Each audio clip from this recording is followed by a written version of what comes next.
ইতালির ভেনিসে বসবাসরত নরসিংদী জেলার ৬টি উপজেলার প্রবাসীদের নিয়ে গঠিত নরসিংদী জেলা সমিতি ভেনিসের কার্যকরী পরিষদের আংশিক কমিটি ঘোষণা ও আলোচনা সভা অনুষ্ঠিত হয়েছে।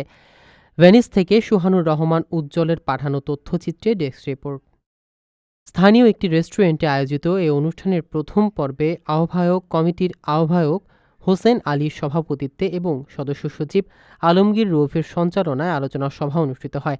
সভায় সংগঠনের কার্যক্রমকে গতিশীল করতে নবগঠিত কমিটির সদস্যদের অভিনন্দন জানানোর পাশাপাশি ভবিষ্যৎ কর্মসূচি ও বিভিন্ন দিক নির্দেশনামূলক বক্তব্য দেন সংগঠনের প্রতিষ্ঠাতা সভাপতি মনির হোসেন ও সাবেক প্রধান উপদেষ্টা বিল্লাল হোসাইন।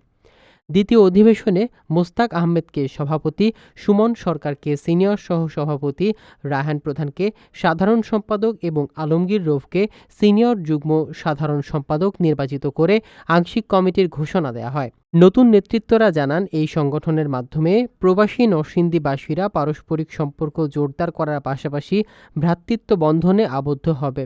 একই সঙ্গে তারা ঐক্যবদ্ধভাবে কাজ করে সংগঠনকে আরও সুদূর প্রসারী করার অঙ্গীকার ব্যক্ত করেন।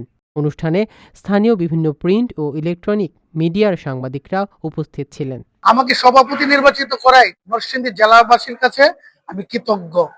আমি যাতে নরসিংদী জেলাবাসীর যে আশা নিয়ে আমাকে গুরু দায়িত্ব দিয়েছে, আমি যাতে সবার সহযোগিতা পাই এবং সবার সহযোগিতা নিয়ে আমি নরসিংদীবাসীকে ভেনিসের বুকে প্রস্ফুটিত করতে পারি, সেই জন্য দোয়া করবেন। এই নরসিংদীবাসী যে আমাকে সাধারণ সম্পাদক হিসাবে নির্বাচন করেছে, এজন্য সবাইকে অসংখ্য অসংখ্য ধন্যবাদ এবং সবার কাছে আমি আমার অন্তঃস্থল থেকে সাহায্য সহযোগিতা কামনা করছি।